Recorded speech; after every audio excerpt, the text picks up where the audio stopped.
Hello, my cuties. I hope you have your tea with you today because it's a doozy. Very much a doozy. Now, I don't know if y'all been on Facebook or any other social medias, but if you have, you're going to be familiar with this story. The news. Now, a Washington state lawmaker has angered, pissed off nurses and spawned a flurry of viral hashtags and memes on social media by saying that some nurses may spend a lot of time playing cards in small rural hospitals.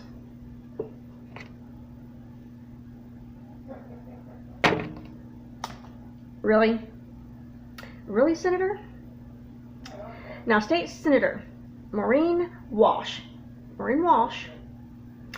a Republican, which I'm sad to say I'm a Republican. Anyways, can't believe she said this. In a Republican representing College Place, Washington, made the comments this week while debating a Senate bill that would require uninterrupted meals and rest breaks for nurses.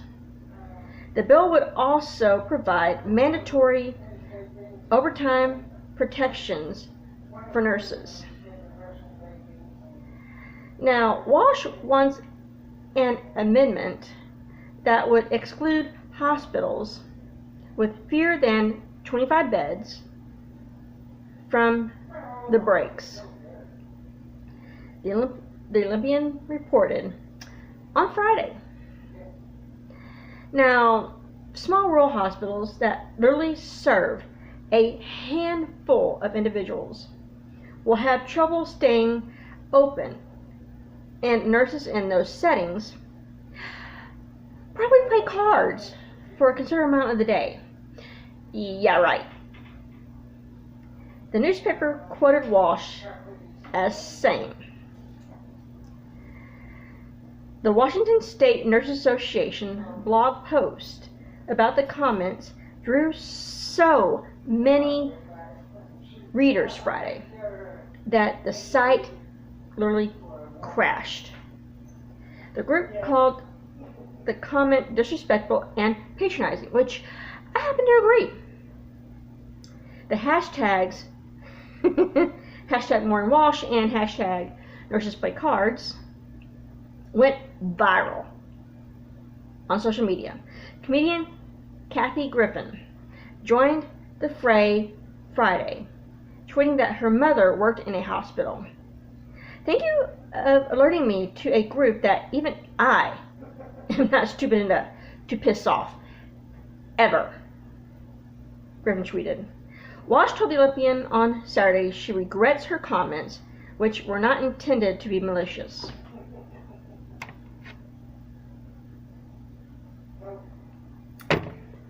Okay. I was tired and I had said something I wish I hadn't. You think? And don't put the excuse that you were tired. No. She also said that she has the greatest respect for nurses, and her mother was a registered nurse for many, many years. Now,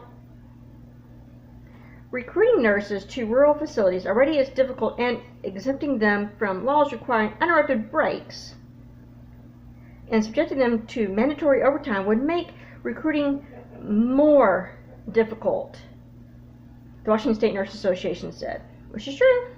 It's true. The bill passed the state Senate with the amendment excluding small hospitals.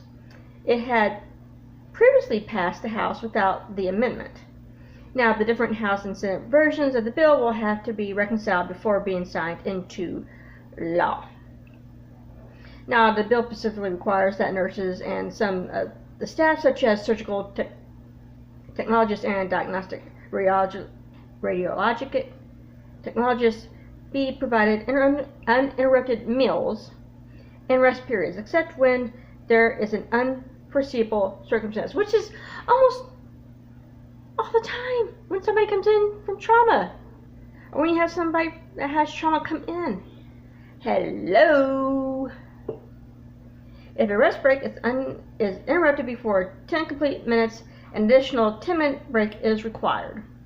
It also would prohibit health care facilities from using what the Nurses Association considers a legal loophole to require overtime.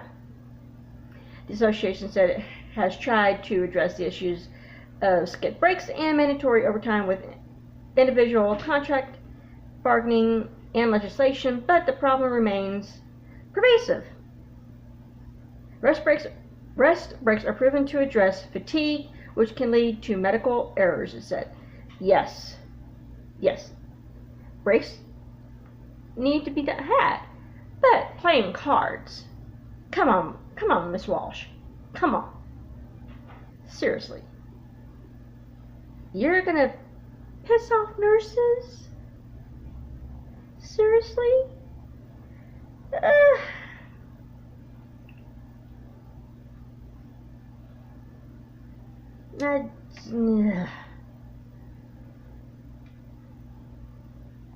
Just no. In one other news, woman tries to take a hairdresser to court because after getting a mullet. Now, hair is important to most of us, and as is a way for us to express our identities in our own way. We like to style in a way that we think suits us and often have to pay hundreds of dollars for the privilege. Yeah. Imagine spending hundreds of dollars on your hair only for it to turn out exactly how you didn't want it. Jessica Bray from Melbourne, Australia, went to the hairdresser to get a great new hairdo with her 30th birthday party looming. She was left devastated when it didn't turn out the way she wanted it to, and she tried taking her hairdresser to court over the disaster.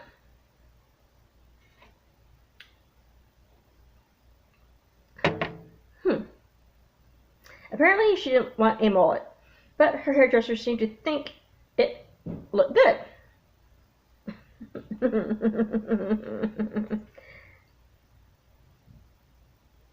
Actually, I'll show you a picture in a minute. Bray said that when she first went to the hairdresser in her hometown, she was pleased with the results. She had gone to get her hair dyed as well as styled, and everything seemed great. The hairdresser even took shots of Bray to put on their social media page because they were so proud of their handiwork. With such good results, Bray was more than happy to return to the hairdressers so they could keep up the good work on her hair. Finding a good salon can be tricky business. That can be. And it seemed as though Bray had found the one she'd be coming to back to for years. After the early success, however, things began to take a turn for the worse following the next visit. Now, the next time Bray went to the hairdresser, she should have taken what happened as a sign to never return. She once again had them dye her hair, but this time it was not a success. Bray said they began doing her hair wrong, and it wasn't exactly how she wanted it. She thought it might have been a one-off and gave the salon the benefit of the doubt by letting them fix the issues they had created. Chalking it up to simple mistake. Bray was happy again once the salon fixed her hair. Because they were quick to correct the error, Bray decided she would use the hairdresser once again. But the next time it happened again. Bray thought the hairdresser couldn't mess her hair up 2 times in a row, but when she left the salon once again, she was filled with regret. The stylist hadn't put enough bleach in her hair for Bray's liking, and what was worse, they got some dye on her clothes. Now, because the under-dyed hair, Bray was going to have to dye her hair for the 4th time in 6 weeks. This is dangerous for your hair and can cause irreparable damage. It was stick or twist time for Bray, who either had to agree to have her hair dyed once more or accept that was how her hair was going to look for a while.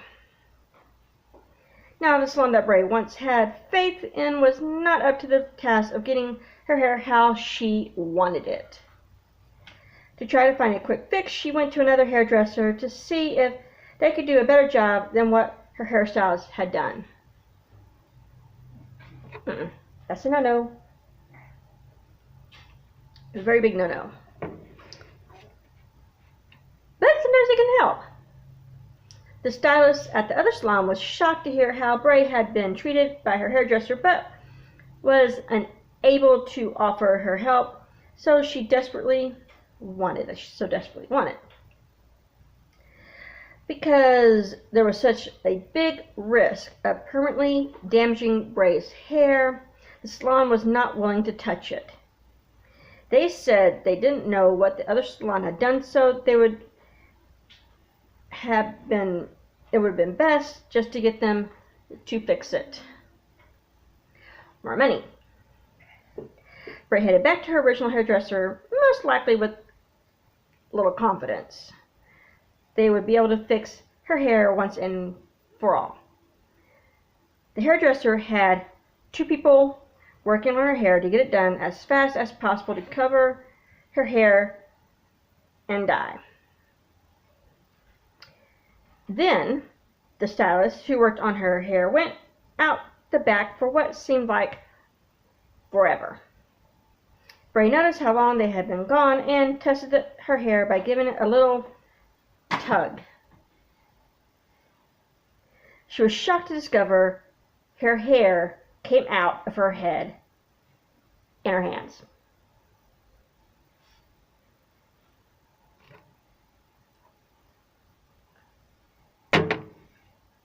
The owner spotted Bray's hair falling out and immediately rushed to get the stylist from around the back to help. But that kind of, when you get your hair processed all the time, you're getting it bleached all the time, getting it dyed all the time, that's bound to happen.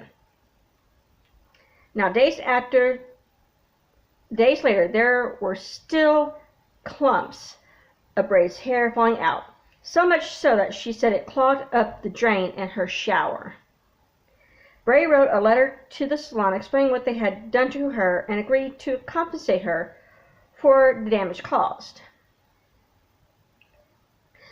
Now, that compensation never came, so Bray felt it was only right to take the hairdresser to court and hold them accountable.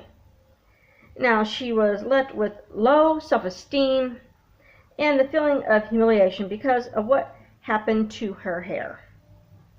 Now, Bray asked for a total of $30,000 in damages because the salon's treatment of her. She was asking for $15,000 alone just for the humiliation suffered and $2,000 for the wig she had to buy for her 30th birthday party. Yikes. So I'm going to show you all the before and after. That was before and after. Yeah. So despite what she was asking for, Bray didn't get $30,000 and instead only had her cost covered through her time in court. That was compensation for the hairdressing appointment and a fee for a visit to a psychologist appointment. Now, when Bray initially agreed on a deal with the hairdresser before the court got involved, they told her they would compensate her. What the hairdresser seemed to mean by that was they would only refund her the cost of her appointment. Yikes. Now, Bray wanted them to offer her more money than that, and that's why she felt the only course of action was to take them to court. She had hoped to make some serious financial gains through the court system, but no doubt she was left disappointed in the outcome. She had been having her hair dyed once every 6 weeks beforehand, and she had been fine, but changing salons meant she was left with a mullet. Her hair fell out in clumps, and she was left to what felt like an embarrassing look. Now, the woman was not impressed with her hairstyle following the appointment at the hair salon. Bray said that if you looked up bleach damage in Google images, nothing is as bad as mine. The salon had seemingly caused serious damage to Bray's hair and left her with a trip to the hairdresser she would never forget. Now, the damage they had caused had affected both how Bray looked and how she felt about herself. While it was unfortunate, the salon had another opinion on why it happened.